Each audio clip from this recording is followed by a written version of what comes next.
FBI officer यह देखकर बहुत परेशान थे। जिस जेल में किसी कैदी को खुला भी छोड़ दिया जाए वो फिर भी भाग नहीं सकता, वहां सिक्योरिटी की नाक के नीचे से 3 कैदी कैसे आखिर बाहर निकले। सबसे हैरानी की बात तो ये थी, अगले 10 घंटों तक जेल की सिक्योरिटी को कैसे उनके भागने की बनत तक ना पड़ सकी। न सिर्फ FBI बल्कि US की 3 टॉप ट्रैवल एजेंसीज भी इस केस को सुलझाने में एड़ी चोटी का जोर लगा चुकी थी। हम बात कर रहे हैं ऐसी जेल जो पिछले 60 सालों से उलझा हुआ ही नहीं बल्कि दुनिया के लिए अब हिस्ट्री भी बन चुका है। अस्सलाम वालेकुम नाजरीन, पैसिफिक ओशन में आयरलैंड है तो सिर्फ 22 एकड़ में पार फैला हुआ, लेकिन यहाँ के खतरनाक मुजरिमों को रखा जाता था।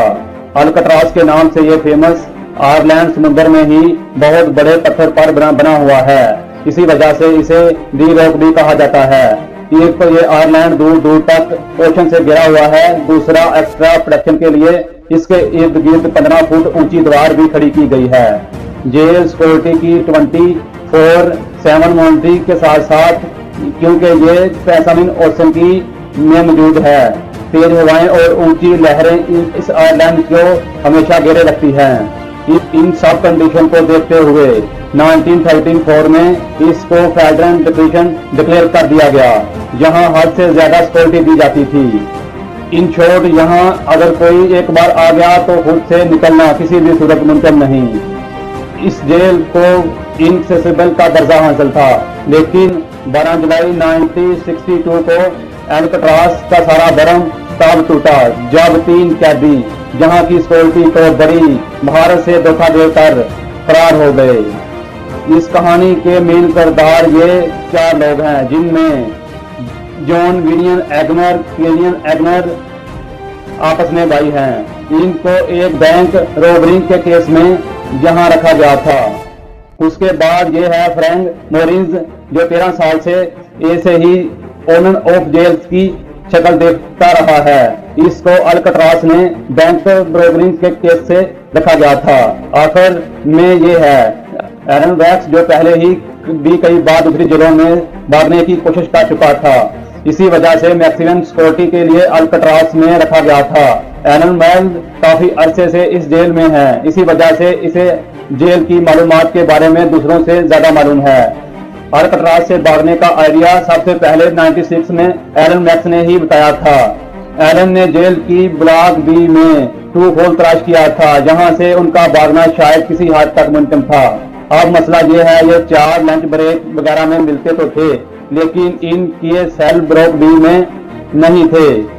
ये चारों कोशिश में लगे रहे इनको ब्लॉक बी में शिफ्ट कर दिया जाए। खुशकिस्मती थी इनकी, जेलर ने इनको ब्लॉक बी में शिफ्ट कर दिया गया, वो भी एक दूसरे के बराबर। इनका तो पहला टारगेट तो पूरा हो चुका था। चारों कैदी एक साथ ब्लॉक बी में शिफ्ट हो चुके थे। अगले 2 सालों तक अपने अपने सेल के अंदर ही क्या खिचड़ी पकाते रहे, इसकी किसी को कानो कान खबर नहीं थी।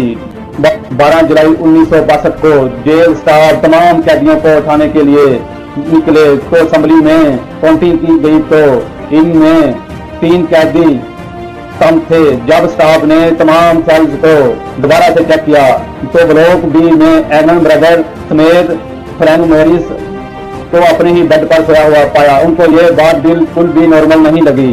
उन्होंने सेल के अंदर जाकर देखा, उनको सेल के अंदर जाकर उठाने की कोशिश की। इसी दौरान क्या देखते हैं, तीनों सेल्स के बेड में सिर्फ डमीज हेड पड़े हुए हैं।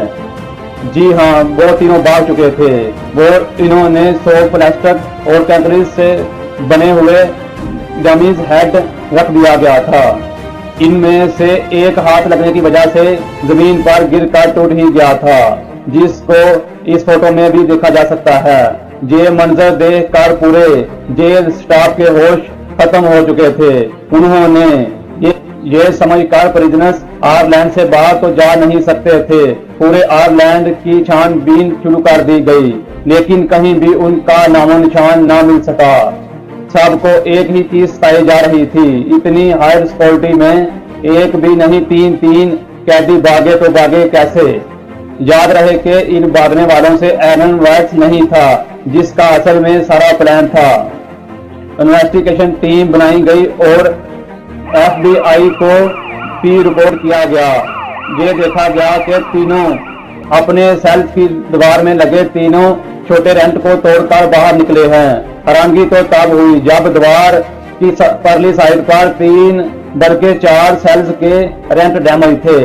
जी हाँ, ये चौथा एलन वैक्स के सेल्स का था जो किसी वजह से अपने सेल्स में से बाहर निकलने से नाकाम रहा था। एलन वैक्स को अब अच्छी तरह मालूम हो चुका था कि उसके बचने का कोई भी चांस नहीं है, लिहाजा उसने इसी बात पर अपनी बुराई चाही और इन्वेस्टिगेशन को सारा प्लान बता देना चाहिए था। यही एलन ने एतराफ किया था। सारा प्लान असल में उसी का था। उन्होंने ये डमीज हेड बनाए थे और इनमें लगे बाल जेल के अंदर हेयर कट के दौरान ही चलाए थे। चारों सेल्स की दीवार एक छोटा बेंच था जिनकी साइज 5 बाय 9.5 इंच थी। एलन को इन सेल्स का रूप होल मालूम था क्योंकि जेल की मेंटेनेंस से काम कर चुका था। उसको मालूम था इनकी दीवारें सिर्फ 6 इंच मोटी होती हैं और बेंच के सुराख को आसानी से बड़ा किया जा सकता था। 6 महीनों से चारों कैदी मौका ढूंढकर इस बेंच से गिर्द सुराख करते थे। वो किचन से चलाए हुए चमचों की मदद से ये काम करते थे, बल्कि आखिर में इन्होंने जेल की वैक्यूम मोटर से एक ड्रिल मशीन बना ली थी। वो इस खुदाई को सिगरेट रखना चाहते थे और वो इसके आगे कोई सामान वगैरह रख देते थे। ये सारा काम खास तौर पर म्यूजिकल आर्ट्स के दरमियान किया जाता था जब जेल स्टाफ और जेल में काफी शोर होता था। वेंट 8 कॉरिडोर निकलता था। यहाँ कोई सिक्योरिटी नहीं थी। यहाँ से एक ड्रिल पाइप सीधा ब्रो की छत पर जाता था। यहाँ वो अक्सर मेंटेरियन के लिए काम करते थे।